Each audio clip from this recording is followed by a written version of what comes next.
ሰላም እንዴናችሁ ወደ ተወደዳችሁ የኢትዮ አርሰናል የዩቲዩብ ቻናላችን ቤተሰቦች በያላችሁበት የዓለም ዳርቻ አክብሮታዊ ሰላምታችን ይድረሳችሁ መልእክታችን ነው። ይህ የኢትዮ አርሰናል የዩቲዩብ ቻናል ላይ ነው የምትገኙት።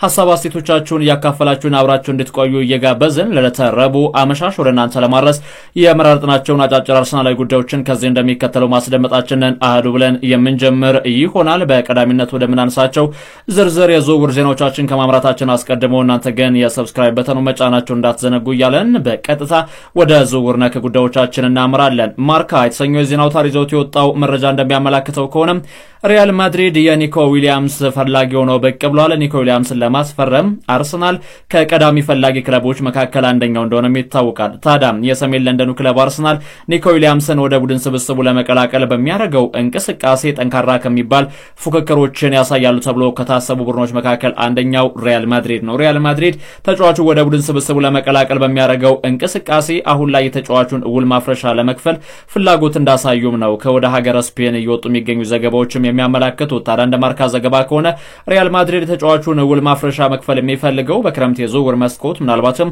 ከሪያል ማድሪድ ጋር ላይ ያለው ያለ የሚገኘውን የሮድሪጎን ቦታ ለመሸፈን ስለመሆኑም ነው ከውስጥ አዋቂዎች አገኘው ብሎ ማርካ ይዞት የወጣው ዘገባ የሚያመላክተው። ሪያል ማድሪድ ኒኮ ዊሊያምስ ወደ ቡድን ስብስቡ ለመቀላቀል በሚያደርገው እንቅስቃሴ ከአርሰናል ጋር ጠንካራ የሚባል ፉክክር ይጠብቀዋል ይባል እንጂ አርሰናል ግን በቀዳሚነት ከሚመለከታቸው ከዋክብቶች መካከል ብሎም የሪያል ማድሪዱ ኮከብ ሮድሪጎ እንደሆነ ይታወቃል። ሮድሪጎን ወደ ቡድን ስብስቡ ለመቀላቀል አርሰናል የኒኮ ዊሊያምስ መዳረሻ ወደ ማድሪድ የሚሆን ከሆነ ነገሮች ቀላል ይሆኑላቸዋል። በእርግጥ ሮድሪጎን ለማስፈረም በሚደረገው እንቅስቃሴ የምዕራብ ለንደኑ ክለብ ቸልሲ፣ ማንቸስተር ሲቲን ጨምሮ በርካታ ክለቦች የተጫዋቹ ፈላጊ እንደሆኑም ይታወቃል። በዚህም እንግዲህ አርሰናል ሮድሪጎን በ80 ሚሊዮን ፓውንድ አካባቢ በሚጠጋ ገንዘብ ወደ ቡድን ስብስባቸው መቀላቀል የሚችሉበት እድልም ተፈጥሮላቸዋል። 80 ሚሊዮን ፓውንድ ብቻ ለዚህ ኮከብ ብራዚላዊ ተጫዋችም ተለጥፎበታል። አንድሪያ ቤርታም ከሳምንታት በፊት የሮድሪጎን ሁኔታ ለመረዳት ክለቡን መረጃ መጠየቃቸውና የተጫዋቹን ውሳኔም እንደዚሁም በተስፋ እየጠበቁ ስለመገኘታቸው ተገልጿል። እንደ ምክንያትነት የተነሳው ተጫዋቹ ከዣቪ አሎንሶ ጋር መነጋገር ይፈልጋል። በተለይ አዲሱ የሪያል ማድሪድ አሰልጣኝ ዣቪ አሎንሶ ወደ ሪያል ማድሪድ ቤት ሲመጡ በክለቡ ውስጥ ምን አይነት ቁልፍ ሚና ሊሰጡት ይችላል በሚለው ጉዳይ ሮድሪጎ ከእሳቸው ጋር መነጋገር እንደሚፈልግ ከዛ በኋላ ውሳኔዎችን ለመወሰንም ዝግጁ ስለመሆኑም ተገልጿል። ነገር ግን ከሪያል ማድሪድ ጋር የሚለያይ ከሆነ መዳረሻው ወደ እንግሊዝ ፕሪሚየር ሊግ ይሆናል ተብሏል። 80 ሚሊዮን ፓውንድ የተለጠፈበት ብራዚላዊ ኮከብ ሮድሪጎ። አድማጮች እናንተስ የሮድሪጎና የአርሰናልን ዝውውር በተመለከተ ምን ሐሳብ አላችሁ? ሐሳቦቻችሁን እንድታካፍሉን በአክብሮት የምንጋብዛችሁ ይሆናል። ፋብሪዚዮ ሮማኖ በሰበር ዜና መልክ ይዞት የወጣው ዘገባ እንደሚያሳየው ከሆነ ዣኦ ፔድሮ በእግር ኳስ ሕይወቱ አዲስ ፈተናን ለማየት ፈቃደኛም በመሆኑ ምክንያት ከብራይተን ኤንድ ሆቭ አልቢዮን በክረምት የዝውውር መስኮት ለመልቀቅ ፍላጎት ስለማሳየቱና እንደዚሁም ደግሞ ውሳኔ ላይ ስለመድረሱም ተገልጿል። በፕሪሚየር ሊጉ ክለቦች ወደ 60 ሚሊዮን ፓውንድ አካባቢ ሊደርስ ይችላል የተባለ የዝውውር ገንዘብ የተለጠፈበት የብራዚላዊ አጥቂ ዣኦ ፔድሮ በውድድር ዓመቱ ላይ አስደናቂ የሚባሉ ጊዜያቶችን በብራይተን ቤት አሳልፏል። የቀድሞ የዋትፎርድ አጥቂ በአርሰናል የዝውውር ኢላማ ውስጥ ከገቡ የማጥቃት እንቅስቃሴ ተሰላፊ ተጫዋቾች መካከል አንዱ ነው። ታዲያ ይህን ተጫዋች ለማስፈረም አርሰናል እስከ 60 ሚሊዮን ፓውንድ አካባቢ ሊጠየቅ የሚችልበትም አጋጣሚ አለ ተብሏል። የፕሪሚየር ሊጉ በርካታ ታላላቅ ክለቦች የተጫዋቹን ፊርማ ለማግኘት በሚደረጉ እንቅስቃሴዎች አሁንም ቢሆን አንገት ለአንገት ለመተናነቅ ዝግጁ መሆናቸው ተገልጿል። ዣኦ ፔድሮ በውድድር ዓመቱ ላይ በተለይ በብራይተን ኤንድ ሆቭ አልቢዮን ቤት በፕሪሚየር ሊጉ ያሳያቸው እንቅስቃሴ በፕሪሚየር ሊጉ ተሳታፊ ትልልቅ ክለቦች ይፋው የዝውውር ኢላማ ውስጥ እንዲገባም እንዳስቻለው ነው መረጃዎችም የሚያመላክቱት። ታዲያ አርሰናል በክረምት የዝውውር መስኮት በማጥቃት ዞን ላይ የሚሳተፉ ተጫዋቾች ቁጥራቸውን በርከት ለማድረግ በማሰብ ወደ ቡድን ስብስቡ ለመቀላቀል በርካታ ስራዎችን እየሰራ ይገኛል። ዣኦ ፔድሮ ብራዚላዊ ኮከብ አሁን ላይ በአርሰናል ይፋው የዝውውር ኢላማ ውስጥም ገብቷል ተብሏል። በዚህም እንግዲህ ምናልባትም ብራይተን ኤንድ ሆቭ አልቢዮን በጉዳዩ ላይ እንግዲህ እስካሁን ያወጡት መግለጫ ባይኖርም ከፈላጊ ክለቦች መካከል አንደኛው አርሰናል ከመሆኑ አንጻር እስከ 60 ሚሊዮን ፓውንድ አካባቢ ከዚህ ኮከብ ተጫዋች እንደሚፈልጉም ነው ዘገባዎችም የሚያመላክቱት። የቪክተር ዮኬሬሽና የአርሰናልን ጉዳይ በተመለከቱ የሚሰሙ ዘገባዎችን ላካፍላችሁ አድማጮች። ቪክተር ዮኬሬሽ ይህም እንግዲህ በውድድር ዓመቱ ላይ አስደናቂ የሚባል ፐርፎርማንስን እያሳየም በፖርቹጋል ሊግ ደማቅ ታሪኮችን ብሎም ደማቅ ገድሎችን እየፈጸመ ቆይታ ያደረገው የአጥቂ መስመር ሰላፊ ተጫዋች በአርሰናልና በስፖርቲንግ መካከል በ59 ሚሊዮን ፓውንድ እንግዲህ ለፊት መስመር ሰላፊ ተጫዋች ቪክተር ጆኬሬሽ አርሰናል ስምምነት ላይ መድረሱም ተዘግቧል። በተለይ በዕለተ እሁድ በታካዴ ፖርቹጋል ጨዋታ በኋላ ይፋ ይደረጋል የተባለው ይህ እንቅስቃሴም አርሰናልና ቪክተር ዮኬሬሽ ይፋዊ ስምምነት ላይ ደርሰዋል ይባል እንጂ አንዳንድ የመረጃ ምንጮች እንደሚያመለክቱት ከሆነ አሁንም ቢሆን ማንቸስተር ዩናይትድ የተጫዋቹን ዝውውር ለመጥለፍ አበክሮ እየሰራ ይገኛል የሚል ሐሳቦችንም አንስተዋል። እንደ ዲን ጄምስ እና የፖርቹጋሉ ጋዜጣ ኦጆጎ ይዘውት የወጡት ዘገባ እንደሚያሳየው ከሆነ ማንቸስተር ዩናይትድ የተጫዋቹ ፈላጊ ቢሆንም እንኳን አርሰናል ይህንን ተጫዋች ወደ ቡድን ስብስባቸው ቀላቅለው የክለባቸው ቋሚ ተሰላፊ ማድረግ ይፈልጋሉ ተብሏል። ይህንን ጉዳይ በዝርዝር መመልከት ይጠበቅብናል። ታዲያም ይህ የማጥቃት ስፍራ ተሰላፊ ተጫዋች በአንድሪያ ቤርታ ከሚወደዱና ከሚመረጡ ተጫዋቾች መካከል አንደኛው እንደሆነ ከዚህ በፊት በነበረን መሰናዶ በተደጋጋሚ ጊዜ ማንሳታችን ይታወሳል። ነገር ግን የሚካኤል አርቴታ ምርጫ ደግሞ ቤንጃሚን ሴስኮ ነው የሚሉ አንዳንድ የመረጃ ምንጮችንም አገላብጠናል። ነገር ግን አሁን ላይ እየወጡ የሚገኙ ዘገባዎች ዴን ጄምስ እንደዚሁም የፖርቹጋሉ ጋዜጣ በፊት ገጹ ኦጆጎ ይዘውት የወጡት ዘገባ እንደሚያሳየው ከሆነ አርሰናል ይህንን አጥቂ ወደ ቡድን ስብስቡ ለመቀላቀል አበክሮ እየሰራ ይገኛል። ማንቸስተር ዩናይትድ ዛሬ ማታ ማለትም ዕለተ ረቡዕ ምሽት ከቶተንሃም ጋር የሚያደርገውን ጨዋታ አሸነፈም አላሸነፈም ይሄ ስዊድናዊ አጥቂ መዳረሻውን ማድረግ የሚፈልገው ወደ አርሰናል ነው የሚሉ ዘገባዎችም ተሰምተዋል። የመረጃው ታማኒነት እምብዛም ቢሆንም እንኳን የቪክተር ዮኬሬሽና የአርሰናል ስምምነት ግን የሚቀር እየመሰለ አይደለም የሚገኘው። ምክንያቱም አንድሪያ ቤርታ የሚፈልጉት ተጫዋችን የማግኘት ባህል ያላቸው ጠንካራ የሚባል የድርድር መንፈስ ያላቸው የእግር ኳስ ስፖርቲንግ ዳይሬክተር እንደሆኑ ይታወቃል።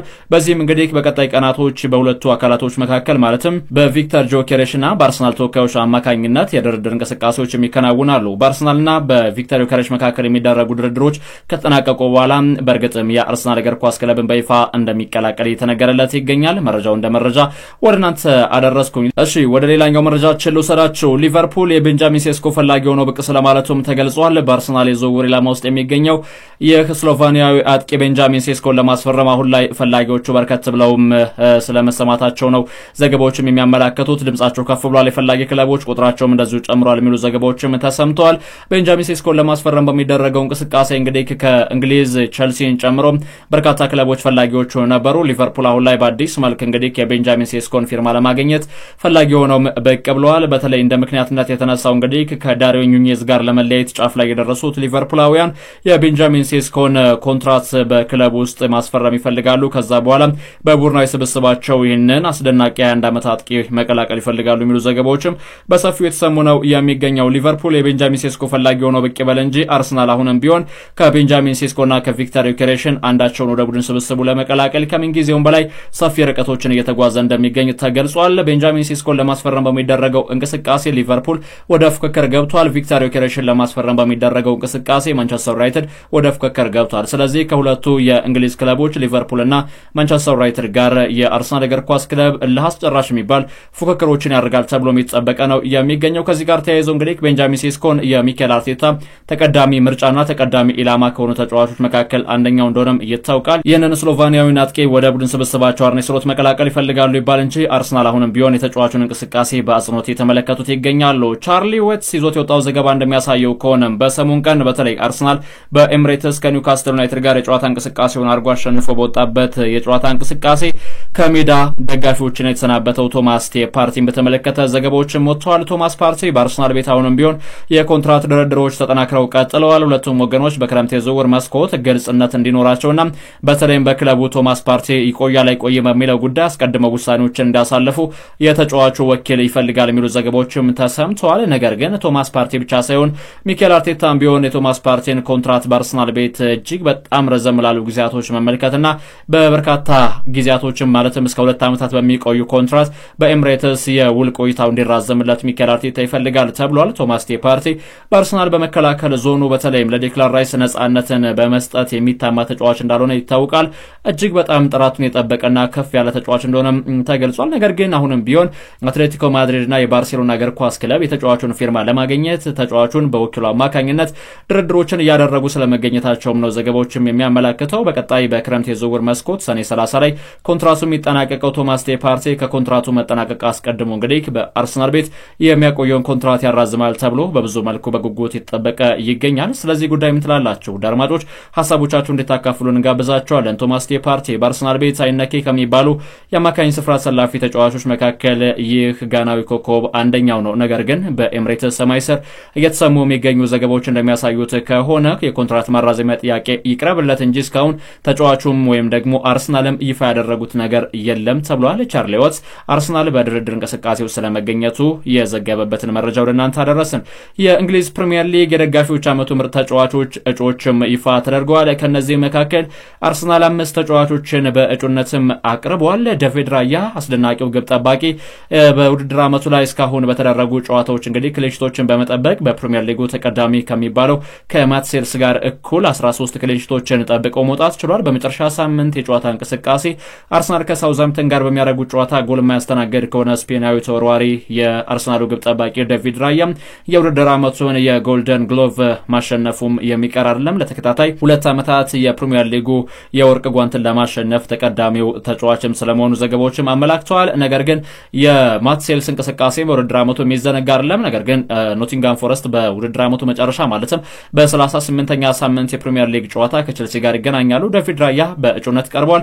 ሌላ ሁለቱ የመሃል ተከላካዮች ጋብሪኤል ማጋሌሽ እና ዊሊያን ሳሊባ በእጩነት ሲቀርቡ በሰሞን ቀን አርሰናልን አሸናፊ ያደረገች ጎል እጅግ አስደናቂ የምትባል ጎል ከሳጥን ውጭ ማስቆጠር የቻለው ዴክላን ራይስ ሌላኛው የአርሰናል ተጫዋች ሆኖ በእጩነትም ቀርቧል። ቡካዮ ሳካ ሌላው የአርሰናል በእጩነት ከተሰየሙ ተጫዋች መካከል ይገኛል። ራያ፣ ጋብሪኤል ማጋሌሽ፣ ዊሊያን ሳሊባ፣ ዴክላን ራይስ እና ቡካዮ ሳካ በእጩነት መቅረባቸው ተነግሯል። ምናልባት ዴክላን ራይስ የሲዝኑ ምርጥ ለመባል እንግዲህ በእጩነት ከመግባትም ባለፈ ረዥም ርቀቶችንም ይጓዛል ተብሎ የሚጠበቅ ተጫዋች እንደሆነም ነው መረጃዎችም የሚያመላክቱት። ከዊሊያን ሳሊባ ጋር በተገናኘ ባጋጠመው የሃምስትሪንግ ጉዳት ምክንያት አርሰናል ከሳውዛምፕተን ጋር የሚያደርጉት ጨዋታም ያልፈዋል። ምናልባት ለጥቂት ሳምንታት ዊሊያን ሳሊባ በአርሰናል ቤት የማንመለከተውም ይሆናል ተብሏል። የቀዶ ጥገና ሕክምናንም እንደሚያደርግ ነው የተገለጸው። በዚህ ውድድር ዓመት አርሰናል በቀዶ ጥገና ምክንያት እንግዲህ በተለይ ረዘም ላሉ ሳምንታት ከሜዳ ከራቁ ተጫዋቾች መካከል ብራዚላዊ አጥቂ ጋብሪኤል ጀሰስ፣ እንግሊዛዊው የመስመር ተጫዋች ቤንጃሚን ዋይት፣ ቡካዮ ሳካ፣ ካይሉ ካሳቨርት፣ ጋብሪኤል ማጋሌሽ እና ዩሪ ቲምበር እንደዚሁም ቶሚያሶም ይካተታሉ። የጁሪያን ቲምበር ጉዳይ ከተነሳ አይቀር ጁሪያን ቲምበር እንግዲህ በቡድኑ ውስጥ እያሳየ በሚገኘው እንቅስቃሴ በርካታ የአርሰናል ደጋፊዎች ከመቀመጫቸው ተነስተው እንዳጨበጨቡለት ይታወቃል። ነገር ግን ይህ ተጫዋች በውድድር ዓመቱ ባሳየው እንቅስቃሴ ብዙዎች ይገረሙ እንጂ ከጉዳት ጋር እየታገለ ያን የመሰለ ፐርፎርማንስ ማሳየቱን የሰሙ ይሄ ልጅ ከጉዳት ነጻ ቢሆን ምን አይነት እንቅስቃሴዎችን ሊያሳይ ነው እያሉት ይገኛሉ። ታዲያ አሁን ላይ እንግዲህ የተረከዝ ቀዶ ጥገና ማድረጉም ተገልጿል። ጁሪያን ቲምበር ይህንም ተጫዋች እንግዲህ በተመሳሳይ መልኩ ለጥቂት ወራት ከአርሰናል የቡድን ስብስብ ውጭ መሆኑም ይፋ ተደርጓል። ዊሊያን ሳሊባ በደረሰበት የሃምስትሪንግ ጉዳት ለተወሰነ ሳምንታት ይርቃል። እንደዚሁም ጁሪያን ቲምበርን በተመሳሳይ የፕሪሲዝን ጨዋታዎችም ሊያልፏቸው ይችላሉ የሚሉ ዘገባዎችም በስፋት የተሰሙ ነው የሚገኘው። ለወራት እንግዲህ ምናልባትም ለሳምንታት በዛ ከተባለ ለወራት ከሜዳ ይርቃሉ የተባሉት የጁሪያን ቲምበርና እንደዚሁም ደግሞ ሌላኛው የመሃል ተከላካይ የሆነው የዊሊያን ሳሊባን ጉዳት በተመለከተ ብዙሃኖች ሀሳቦቻቸውን እየሰጡ ይገኛሉ። በጥሩ ጊዜ ነው አሁን ላይ ቀዶ ጥገናዎችን የሚያደርጉት። ምክንያት ከተባለ ደግሞ ምናልባት ሲዝኑ ሳይጠናቀቅ ቢሆን ወይም ደግሞ የሲዝኑ አጋማሽ ላይ ቢሆን ኖሮ አርሰናል ሰፊ ጉዳት ያስተናገር ነበር፣ እንደ ቡድን እዚህ ያለበት ደረጃ ላይ መገኘትም አይችልም ነበር የሚሉ ሀሳቦችም በሰፊው የአርሰናል ደጋፊዎችም እየተንሸራሸሩ ይገኛሉ። አትሌቲኮ ቢልባኦ ገፍተውበታል። በሰሞን ቀን በነበረን መረጃ ወደ እናንተ ያደረስነው ዘገባ የሚዘነጋ አይደለም። አትሌቲኮ ቢልባኦ የአርሰናልን ኮከብ ጋብሪኤል ሱስን ለማስፈረም ፈላጊ ክለቦች ናቸው የሚል ዘገባን መስራታችን ይታወቃል። አሁን ላይ ከወደ ስፔን የተሰሙ የሚገኙ ዘገባዎች እንደሚያሳዩት ከሆነም የአትሌቲኮ ቢልባኦ እግር ኳስ ክለብ ብራዚላዊውን አጥቂ ጋብሪኤል ሱስን ወደ ቡድን ስብስባቸው ቀላቅለው የማጥቃት እንቅስቃሴያቸውን በተሻለ መልኩ ማጠናከር ይፈልጋሉ ተብሏል። አርሰናል ይህንን ተጫዋች በተለይም እንግዲህ ቪክተር ዮኬሬሽ ወይም ደግሞ ቤንጃሚን ሴስኮን ወደ ቡድን ስብስቡ መቀላቀል የሚችል ከሆነ ተጫዋቹ ከቡድኑ ጋር እንዲለያይ ፍቃድ ሊሰጡት ይችላሉ ተብሏል። ነገር ግን የአርሰናል እግር ኳስ ቡድን አንድ አጥቂ ብቻ አስፈርሞ ይህንን ተጫዋች ለመሸጥ ምንም አይነት ፍላጎት የለውም። ምክንያት ከተባለ ደግሞ የአርሰናል ቡድን በቀጣዩ ዓመት በቻምፒየንስ ሊግ፣ በፕሪሚየር ሊግ እና በተለያዩ ውድድሮች ላይ እንደመሳተፉ መጠን ስኳድ ዴፕዙን ማስፋት ስለሚጠበቅበት በዚህ ምክንያት በቀጣይ የውድድር ዓመታት ጋብሪኤል ሱስ ከጉዳት ነጻ የሚሆን ከሆነ ከካይሉካስ ሃቨርት እንደዚሁም ከአዲስ ፈራሚ አጥቂዎች ጋር እያቀያየሩ በማጥቃት ዞኑ ላይ የተጫዋቹን እንቅስቃሴ ለማስመልከት እንደዚሁም ሂደቶችን እየከወኑ ይገኛሉ ተብሏል። ማን የአርሰናል እግር ኳስ ክለብ የበላይ ጠባቂዎችንን ጉዳይ በዋነኛነት እየገመገሙት ይገኛሉ። ሌላው ከአርሰናል ጋር ለመለያየት ጫፍ ላይ የደረሰው አሌክሳንደር ዚንቼንኮ ተጫዋቹ ምናልባትም ወደ ሀገሩ ዩክሬን ጭምርም ይመለሳል እየተባለ ቢገኝም እንኳን ሻካታር ዶኔስክን ጨምሮ በርካታ ክለቦች የሚፈልጉት ይህ አስደናቂው ተጫዋች እንግዲህ በአርሰናል ቤት ያን ያክል ስኬታማ የሚባሉ አመታቶችን ማሳለፍ አልቻለም። በቀጣይ የሚደረጉ የጨዋታ እንቅስቃሴዎች በተለይ የመጨረሻ ሳምንት ጨዋታ ላይ እንግዲህ በአርሰናል መለያ የመጨረሻ ጨዋታውን ሊያደርግ የሚችልበትም አጋጣሚ እንዳለ ነው ዘገባዎችም እያመላከቱ የሚገኘው። ሌላው የሚኬል አርቴታን አስተያየት እስኪ ላንሳላችሁ። ስለ ጁሪያን ቲምበር አስተያየቱን ሰጥቶ ነበር። ለአንድ አመት ያክል ከጨዋታ ውጭ ከሆነ በኋላ ዘንድሮ ያሳለፈው ሲዝን የማይታመን ነበር። ተጫዋቹ ብቻ አይደለም በተለይ እኛ መሪም ጭምር ነው ያስፈረምነው ወደ ቡድን ስብስባችን የቀላቀልነው። እሱ በሜዳ ላይ የሚያሳየው ልዩነት በጣም አስደናቂ ነው የሚል ሐሳብንም ሰጥቷል። ቀደም ሲል እንደነገርኳችሁ እንግዲህ ተጫዋቹ ጉዳት እንዳስተናገደም ነግሬያችኋለሁ። ሌላኛው ዊሊያን ሳሊባ ቀደም ሲል ያነሳውላችሁ የሳሊባ ጉዳይ በጉዳት ምክንያት ከፈረንሳይ ብሔራዊ ቡድን ስብስብ ውጪ መሆኑም እንደዚሁ ይፋ ተደርጓል። የፈረንሳይ ብሔራዊ ቡድን ለቀጣይ የጨዋታ እንቅስቃሴዎች ለተጫዋቾች ጥሪ ስታደርግ ፈረንሳይ የዊሊያን ሳሊባን ግልጋሎት እንደማታገኝ ስላመነች የተጫዋቹን እንቅስቃሴ እንግዲህ በተለይም ከገመገሙ በኋላ ቀዶ ጥገና ያስፈልገዋል ስለተባለ ከስብስባቸው ውጭ ማድረጋቸውም ተገልጿል። ሌላው ከአርሰናል ጋር ይለያያሉ ተብሎ ከሚጠበቁ ተጫዋቾች መካከል ጃኮብ ኪዌራ አንደኛው ተጫዋቹ ነው። ይህ ተጫዋች እንግዲህ በቀጣይ የውድድር ዓመታት በተለይ የጣሊያን ሴሪያ ተሳታፊ ክለቦች የተጫዋቹን እንቅስቃሴ በፈላጊነት ደረጃ ስማቸው ከፍ ብሎ እየተነሳ ነው የሚገኘው። በርካታ የሚባሉ ክለቦች ከጣሊያን የተጫዋቹን ፊርማ ለማግኘት ስራዎችን እየሰሩ ነው። አርሰናልም ተጫዋቹን ለመሸጥ ፍላጎት አሳድሯል የሚሉ መረጃዎችንም ተመልክተናል። ወደ ተከበራችሁ የኢትዮ አርሰናል ዩቲዩብ ቻናላችን ቤተሰቦች በያላችሁበት የዓለም ዳርቻው ናችሁ ስላደመጣችሁን ስለተከታተላችሁን ከልብ እናመሰግናለን። ከኢትዮ አርሰናል ዩቲዩብ ለሰዓቱ ወደ እናንተ ያደረስናቸው መረጃዎች እነዚህን ይመስሉ ነበር። በሌላ አርሰናላዊ ጉዳይ ተመልሰን ከኔ ጋር እስከምንገናኝ መልካም ጊዜ ተመኘው። ባይ ባይ።